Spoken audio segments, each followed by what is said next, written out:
নমস্কার বন্ধুরা, চলে এসেছি গৃহপ্রবেশের নতুন একটি আপডেটস দিয়ে।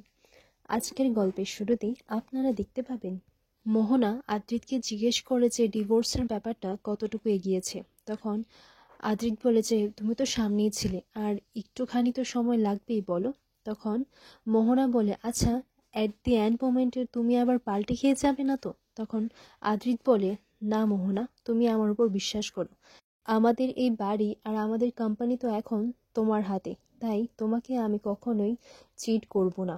এরপর এইদিকে মোহনা আদ্রিতকে বারবার এই ঘরে থাকার জন্য বলে, আর আদ্রিত মোহনাকে কোনোভাবেই আজকে কনভিন্স করতে পারছিল না। এইদিকে শুভ বলে যে যদি আদি আজকে মোহনাকে ম্যানেজ না করতে পারে তাহলে কি হবে, আমাকে এবার কিছু একটা করতে হবে। এরপর এইদিকে আদ্রিত এটাই বলছিল মনে মনে যে শুভ প্লিজ তুমি এসে আমাকে বাঁচাও। তখন দেখা যায় শুভ জলের বোতল নিয়ে সেই ঘরে চলে যায়, বলে যে ভাবলাম যে তোমাদের ঘরে হয়তো জল নেই, তাই জলের বোতল দিতে এলাম। এরপর দেখা যায় যে শুভ চলে যায়, আবার একটু পরে দেখা যায় যে শুভ আবার আসে। শুভ এসে বলে যে আসলে আমার একটা ওষুধ নেওয়ার ছিল, যদি হঠাৎ করে কেশবের পেট ব্যথা শুরু হয়ে যায়, তাই আর কি। তখন আদ্রিত এদিকে মনে মনে এটা বলে হাসতে লাগে যে বুঝতে পারলাম, সাবাস শুভ, তুমি মোহনার জালেই ওকে মাত দিচ্ছ। তখন ব্যাপারটা মোহনাও কিছুটা বুঝতে পারে। এরপর মোহনা আবার চলে আসে। তখন মোহনা বুঝতে লাগে যে ও তুমি আমার চালেই আমাকে মাত দিচ্ছ, কিন্তু আমি এর থেকেও আরো ওপর লেভেলের খেলোয়াড়। আর শুভকে বলে দেয়, শোনো শুভ, তুমি যদি আবার এইখানে আসো না তাহলে কিন্তু আমি দরজাটা খুলবো না, বুঝতে পেরেছো তো? তখন আদি ভাবতে লাগে না, এবার আমাকে কিছু একটা করতে হবে। তখন আদি মোহনার জন্য ড্রিঙ্ক করার জন্য ওয়াইন নিয়ে আসে। এরপর তারা দুজন ড্রিঙ্ক করে, আর আদ্রিত তার সামনে নাটক করতে লাগে। আসলে সেই ড্রিঙ্কটা আদ্রিত কিন্তু ডাস্টবিনে ফেলে দিচ্ছিল।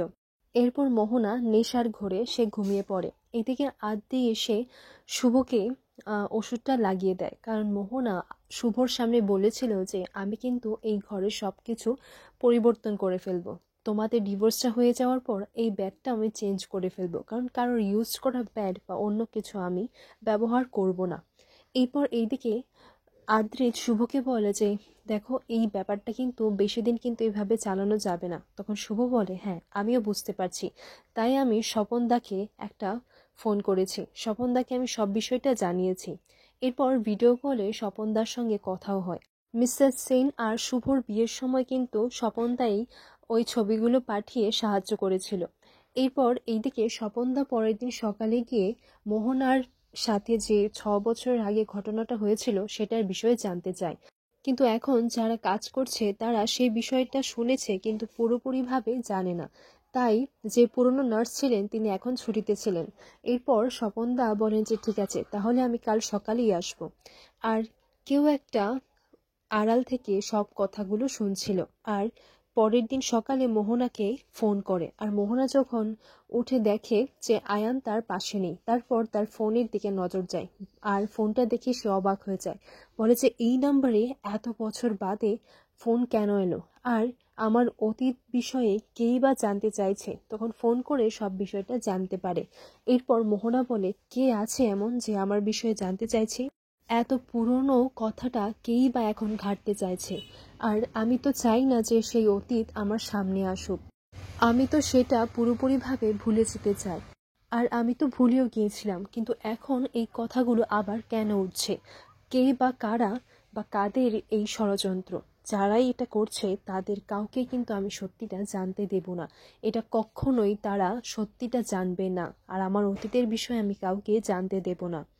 এর আগামী পর্বে দেখা যায় যে শুভলক্ষ্মী স্বপনদাকে ফোন করে, আর স্বপনদা জানায় যে আমাকে একজন ফোন করে জানিয়েছেন যে ইনি এই বিষয়টার ব্যাপারে কিন্তু সবটা জানেন আর আমাকে জানাবেনও। শুভ বলে দেখো স্বপনদা, তুমি ভেবেচিন্তে কিন্তু কাজটা করো। এরপর শুভ এটাই ভয় পায় যে আমাকে সাহায্য করতে গিয়ে আবার স্বপনদার কিছু হয়ে যাবে না তো। এরপরই দেখা যায় যে স্বপনদাকে কেউ পেছন থেকে এসে ওনাকে চেপে ধরে আর ওনাকে মারার চেষ্টাও করে। এরপর মোহনা আবার সেই লোকটিকে ফোন করে, আর ফোন করে জানায় যে কাজটা হয়ে গেছে তো।